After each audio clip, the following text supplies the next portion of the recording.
Olá, igreja! Bom dia! Que bom a gente poder estar conectado.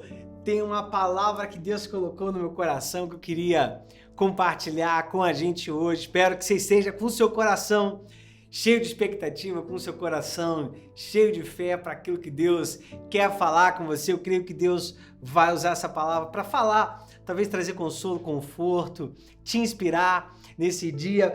E eu queria que a gente fosse direto para o livro de Mateus. Vamos ler Mateus 5, as bem-aventuranças. Vamos ler do versículo 3 ao versículo 5. Vamos ler Mateus 5. Bem-aventurados os pobres em espírito, pois deles é o reino dos céus. Bem-aventurados os que choram, pois serão consolados. Bem-aventurados os humildes, pois eles receberão a terra por herança. Nós vamos nos focar nesses 3 versículos de hoje. Eu queria te convidar a fechar os seus olhos. Antes de a gente continuar, vamos orar, pedindo para Deus falar com a gente, para o Espírito Santo tocar na nossa alma nesse dia. Senhor, muito obrigado, Jesus. Obrigado pela Tua palavra, obrigado porque nós temos o privilégio de sermos inspirados por Ti. Pai, nós queremos ouvir hoje a Tua voz vinda dos altos céus, falando com o nosso coração. Pai, nós dependemos, Pai, de ouvir a Tua voz. Nós dependemos da palavra que sai da Tua boca. Pai, no meio de um momento tão sensível que nós estamos vivendo, nós precisamos ouvir a Tua voz. É isso que nós nos debruçamos nesse momento. O Espírito Santo fala conosco, me usa, tenha misericórdia de mim, me ajude a comunicar a Tua verdade eterna. É a nossa oração, em nome de Jesus nós oramos e todos juntos dizemos amém, ou como a gente diz, você digita aí um amém. Gente, que passagem poderosíssima, belíssima das Escrituras. É uma passagem que nós também muito conhecida, não sei se você já debruçou, já ouviu essa passagem, talvez você está conectando com a gente hoje pela primeira vez, talvez você estava aí no YouTube ou no Facebook, de repente deparou com o nosso vídeo, talvez você nunca tinha ouvido essa passagem, mas essa passagem é uma passagem muito importante no ministério de Jesus, é muito importante na mensagem de Jesus. Os teólogos, eles dizem que a forma como Jesus começou a ensinar essa passagem, a gente leu no livro de Mateus, tem no livro de Lucas também, mas Jesus, o verbo que ele usou, a forma verbal que ele usou, pode levar a entender que essa mensagem que a gente ouve das bem-aventuranças, né? Todo o Sermão da Montanha, pode ser que é considerado a mensagem de Jesus. Os teólogos, eles assumem, eles aceitam que essa mensagem Jesus pode ter pregado ela repetidas e repetidas vezes. Eles entendem que não necessariamente foi um dia que ele pregou sobre determinar esses pontos. Não, eles dizem assim, essa mensagem pode ser considerada a mensagem de Jesus, ou o tema principal daquilo que Jesus veio comunicar. Obviamente, Jesus veio fazer muito, Jesus já estava nesse momento fazendo muitos milagres, mas eles entendem que é essa mensagem que ecoa, que ressoa o coração de Jesus. E essa mensagem, ela traz o coração do reino dos céus. Essa mensagem, ela traz o coração do reino que Jesus veio inaugurar. Então, quando a gente olha para essa mensagem, quando a gente olha para a nossa vida hoje, o que a gente precisa entender e pensar e refletir é o seguinte: se essa que era a mensagem de Jesus, ou o tema principal daquilo que Jesus comunicava, se essas são as características do reino de Deus, quando a gente olha para esse texto, a gente tem que olhar para nós mesmos, temos que olhar para nós mesmos e falar: se eu sou parte daquilo que Jesus está fazendo, se eu estou dentro, sou parte do reino de Deus ou do reino dos céus, eu preciso fazer com que essa mensagem tem que fazer sentido na minha vida, ela tem que ressoar, ecoar na minha vida, a minha vida tem que refletir essa mensagem. E essa mensagem, ela diz que bem-aventurados, Vamos trazer algumas outras palavras para bem-aventurados, outras palavras que a gente pode substituir. Bem-aventurado não é uma palavra talvez que a gente tenha muito... A gente não usa, né, todo dia, a gente não olha para alguém, e aí, você é um bem-aventurado. Ou aí você pode colocar aí no chat, fala para alguém, ei fulano, você é um bem-aventurado. Mas outras palavras que são mais comuns na nossa linguagem, no nosso dia a dia, que refletem o mesmo coração da palavra bem-aventurado é abençoado, feliz, aquele que tem a bênção de Deus sobre ele, aquele a quem Deus abençoa. Então, olha o que Jesus está dizendo, que no reino dele, abençoado, feliz, aquele que tem a bênção de Deus, aquele que Deus abençoa, são esses aqui, os pobres em espírito, os que choram e os humildes. Ou uma outra versão que a gente vai focar muito uma outra tradução, uma melhor tradução da palavra humilde é a palavra manso. Então, feliz, abençoado, aquele que tem a bênção de Deus é o pobre em espírito, aquele que chora e o humilde. Uma outra tradução também, um pouquinho mais fundo, quando a gente fala sobre a palavra bem-aventurado, bem-aventurado, a palavra original era a palavra Macários. E a palavra Macários, ela descreve a alegria de alguém que tem um segredo dentro de si mesmo, ou a alegria de quem é sereno, intocável, independente ou livre, a alegria que é completamente independente de todas as mudanças ou as mudanças da vida. Então o que Jesus está tentando dizer é, feliz é aquele que o pobre em espírito, porque dele é o reino dos céus. Jesus está tentando dizer que no reino dele, no reino de Jesus, aquele que tem um segredo dentro de si mesmo, sereno, intocável, que é completamente independente das mudanças da vida. No reino de Jesus, bem-aventurado são os pobres em espírito, porque deles é o reino dos céus. São os que choram, porque eles serão consolados. São os humildes, porque eles receberão a terra por herança. E a pergunta que a gente tem que se fazer é de que reino a gente faz parte? Se nós somos parte do reino de Jesus, essas palavras de Jesus têm de fazer sentido para nós, e é isso que a gente vai mergulhar nesse dia. Eu queria já ir direto, ele falou assim, bem-aventurados são os pobres em espírito. E quem são os pobres em espírito? Pobre em espírito, no contexto da palavra que Jesus usou uma palavra que ele não estava se referindo a quem estava necessariamente passando por necessidade, né? Jesus usou uma palavra que ele se referia aos mendigos. O que Jesus está tentando dizer é, pobre em espírito é aquele que precisa mendigar para precisar receber alguma coisa. Olha onde Jesus quer chegar. Pobre em espírito é aquele que confia em Deus como a sua única fonte. A imagem que Jesus está tentando desenhar aqui é a imagem da confiança de um mendigo em Deus. A confiança de alguém que não tem mais acesso a talvez nenhum recurso, mas continua confiando em Deus. Essa imagem é uma imagem daqueles que são frágeis no contexto do reino da terra.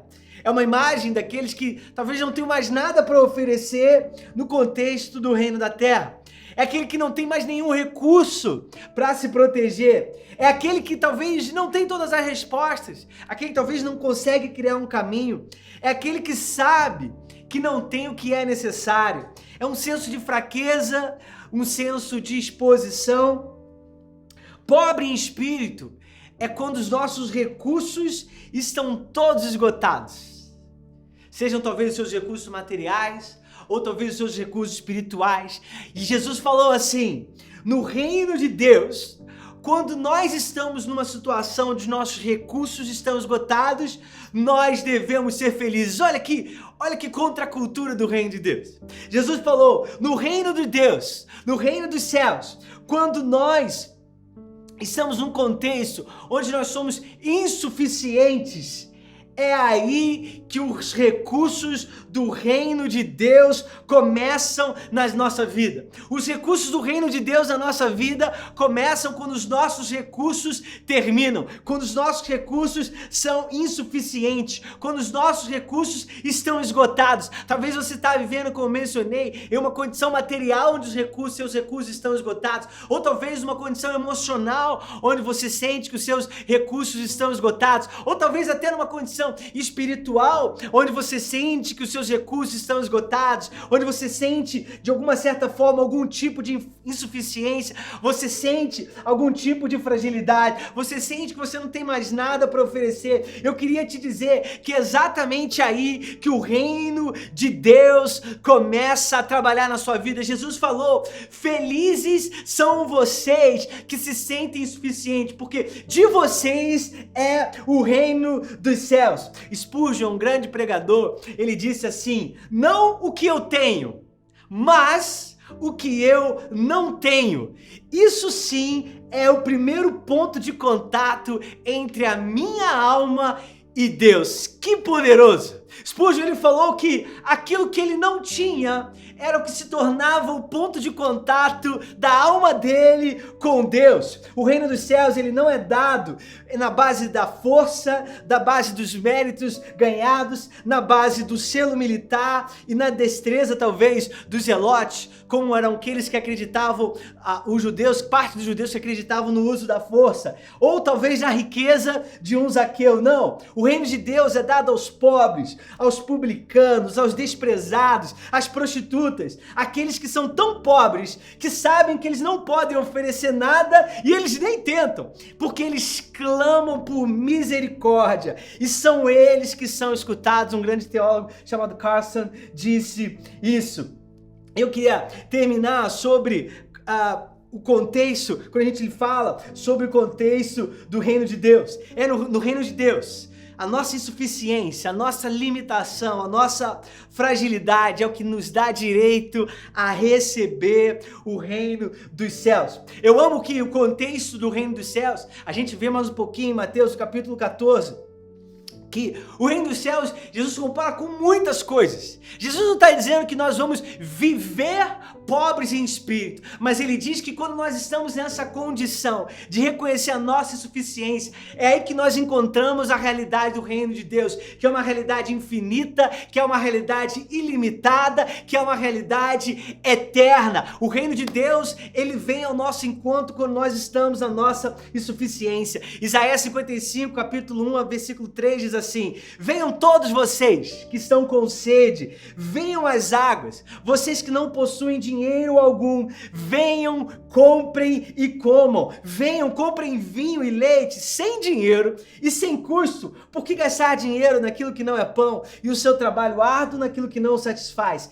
Escutem-me, escutem-me e comam o que é bom, e a alma de vocês se deliciará com a mais fina refeição. Deem ouvidos a mim e venham a mim, ouçam-me para que a sua alma viva. O versículo 4, continuando no nosso texto, diz assim: felizes, bem-aventurados os que choram, porque eles serão consolados. E a verdade é, por que nós choramos?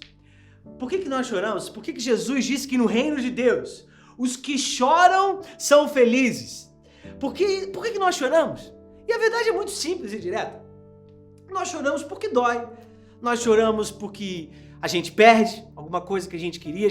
Nós choramos porque a morte às vezes arranca de nós alguém que nós amamos, talvez na hora que a gente não acha que deveria ser aquela hora. Nós choramos porque nós somos injustiçados. Nós choramos porque a dor, ela se torna maior do que a nossa capacidade da nossa alma de suportar.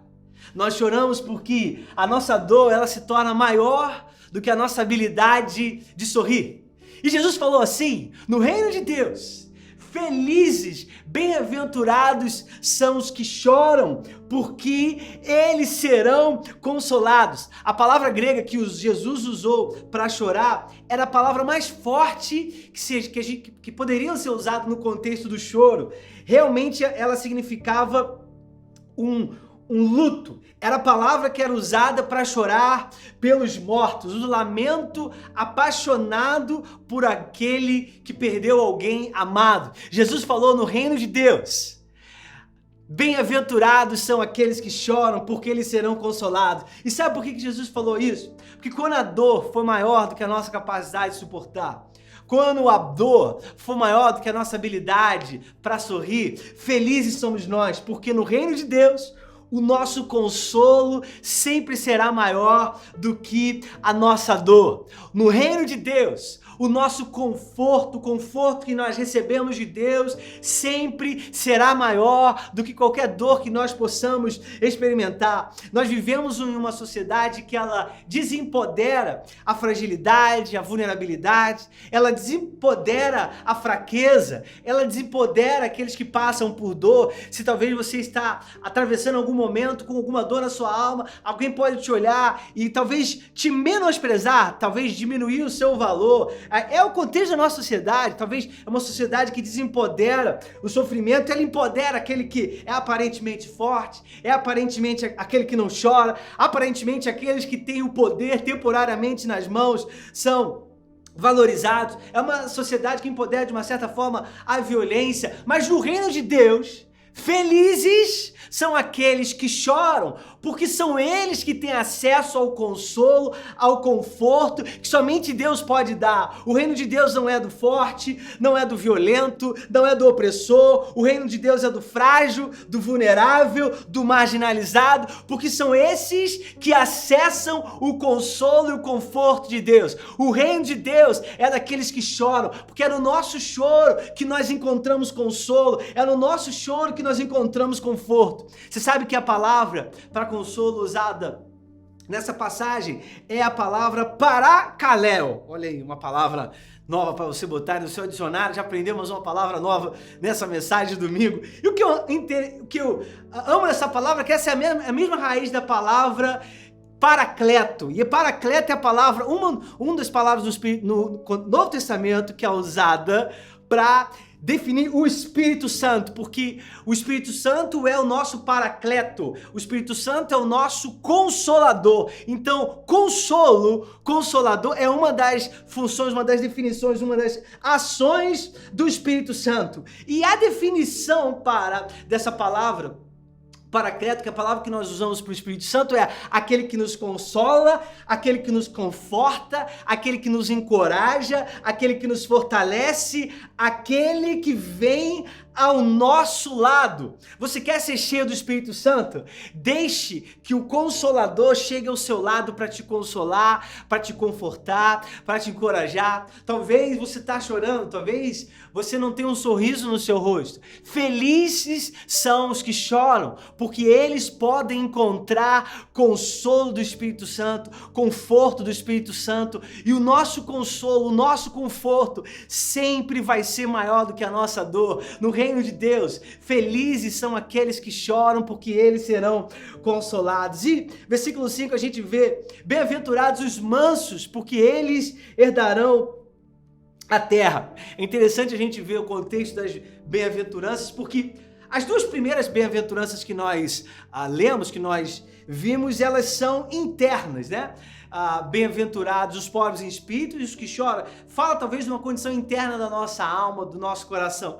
E essa também interna, mas com consequências externas, porque sempre quando a gente é manso, a gente não é só manso conosco, ela é uma bem-aventurança positiva, mas que tem também impactos externos. E quando a gente vê a palavra manso, no vocabulário grego, essa palavra que foi usada, uma pessoa mansa não é aquela pessoa talvez que você olha e imagina, aquela pessoa passiva ou aquela pessoa fácil de ser manipulada. A ideia por trás da palavra manso era a ideia de força debaixo de controle, ou força sob controle. A ideia eles usavam essa palavra quando eles queriam falar sobre um animal selvagem que era domesticado ou que conseguia, enfim, ser controlado. Então, quando a gente fala sobre, eu amo essa ideia da palavra manso, porque Ser manso não significa ser bobo.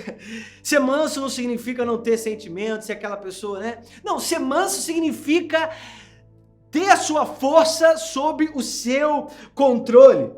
E quando a gente continua nos aprofundando um pouquinho mais nessa palavra, ser manso significa não entregar a nossa força a outra pessoa de uma forma descontrolada.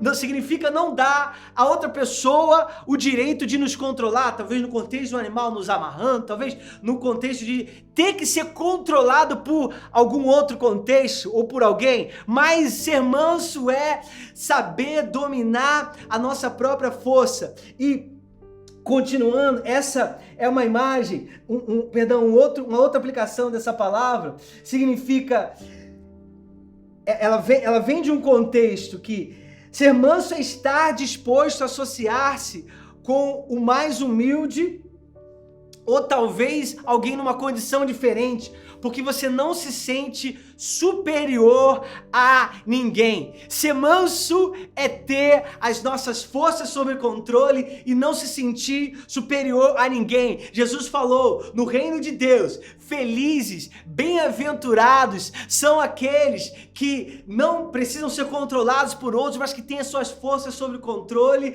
e são aqueles que não se sentem maior do que ninguém. São aqueles que entendem que aquilo que nós temos, nós recebemos por bondade e pela graça de Deus. Isso não nos dá o direito de se sentir melhor ou de atuar como alguém superior às outras pessoas. Ser manso, ou a uma outra tradução que a gente vê também, humilde, nos faz, nos coloca todos no mesmo nível. E eu acho que talvez essa é uma palavra que a gente precisa ouvir e viver hoje. Porque a gente vive num mundo onde parece, todos nós nos sentimos no direito de ensinar alguma coisa para alguém, todos nós nos sentimos no direito de talvez colocar algo sobre alguém, ou se sentir de alguma forma superior. O que Jesus estava dizendo, que isso é do reino da terra. No reino de Deus, felizes são os mansos, porque eles receberão a terra por herança. E essa imagem de receber a terra por herança que Jesus usa nas bem-aventuranças é uma imagem muito poderosa, porque o que Jesus estava tentando dizer é: você não perde nada por ser manso. Pelo contrário, você ganha direito e acesso a tudo. Quando nós entendemos que nós não temos que estar sobre as outras pessoas, que nos impor sobre as outras pessoas, quando nós entendemos que o evangelho do reino de Deus não é um evangelho da força, mas é um evangelho do amor, nós entendemos que aquilo que Jesus veio fazer através de nós, aquilo que Deus tem para nós não iremos perder por causa da forma como as outras pessoas fazem. Olha o que diz em Mateus 11, versículo 12. Desde os dias em que João anunciava a sua mensagem, até hoje o reino do céu tem sido atacado com violência e as pessoas violentas tentam conquistá-lo. Olha só que interessante, Jesus dizendo que pessoas estavam querendo usurpar do reino de Deus pela violência, mas Jesus falou, no reino de Deus, bem-aventurados os pobres em espírito, porque eles vão ter acesso à suficiência e à grandeza do reino de Deus. No reino de Deus, bem-aventurados são os que choram, porque eles terão acesso ao consolo, ao conforto do Espírito Santo. No reino de Deus, bem-aventurados os mansos, porque eles receberão a terra por herança. O reino de Deus é o reino do amor. O reino de Deus, como diz em 1 Coríntios, ele nunca desiste sobre o amor. Ele se preocupa mais com os outros do que consigo mesmo. Ele não quer o que não tem, ele não é snob, ele não tem a mente soberba, ele não se impõe sobre os outros, ele não age na base do eu primeiro, ele não perde as estribeiras, né? Perde o controle, aquele que não é manso. Ele não contabiliza os pecados dos outros, não festeja quando os outros rastejam, tem prazer no desabrochar da verdade, tolera qualquer coisa, confia sempre em Deus, sempre procura o melhor, nunca olha para trás, mas prossegue até o fim. E ele termina dizendo assim, o apóstolo Paulo: quando eu era menino eu pensava como menino, mas agora que eu me tornei homem, eu penso como homem. Que a gente possa viver o caminho da maturidade, o caminho do reino de Deus. O caminho que mesmo com o mundo ao nosso redor, vivendo um momento tão sensível, a gente possa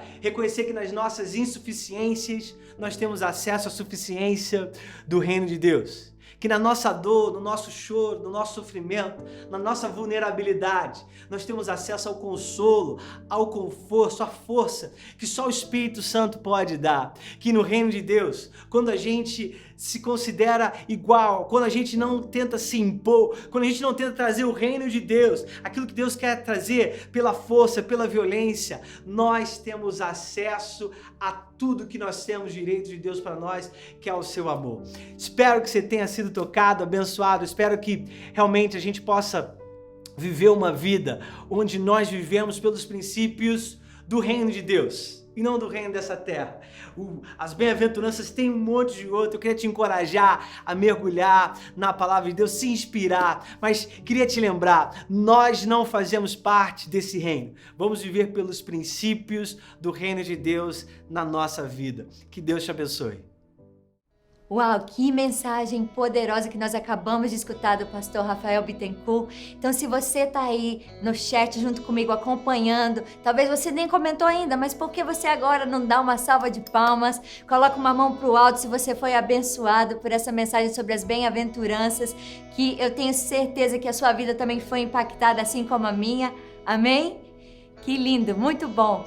E nesse momento a gente quer dar oportunidade, se você tomou essa decisão de seguir a Jesus, você ouvindo essa palavra do pastor Rafael, você escolheu, sentiu no seu coração queimar e sentindo mesmo que você precisa de Jesus, que você quer realmente se conectar com Ele, ter um relacionamento íntimo, eu gostaria de te encorajar a fazer uma oração junto comigo.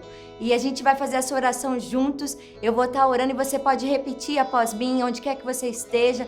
Repete junto comigo então essa oração. Senhor Jesus, muito obrigado porque o Senhor entregou a tua vida por mim. Hoje eu me arrependo dos meus pecados.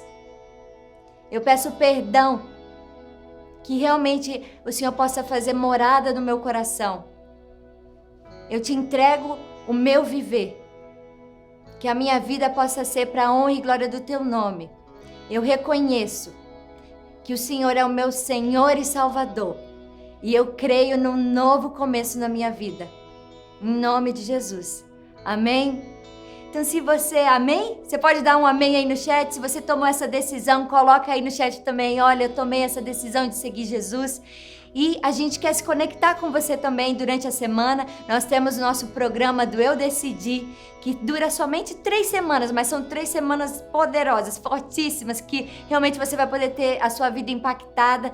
E eu tenho certeza que você não vai se arrepender de participar. Nós temos visto várias pessoas todo domingo tomando essa decisão. Então não fique com vergonha. Acesse nesse link, nós temos os nossos pastores se conectando a cada semana para poder explicar um pouco mais, para você entender quais são os próximos passos que você precisa tomar, se você quer tomar, entender um pouco mais sobre a nossa fé, o que nós acreditamos, e eu tenho certeza que vai ser maravilhoso.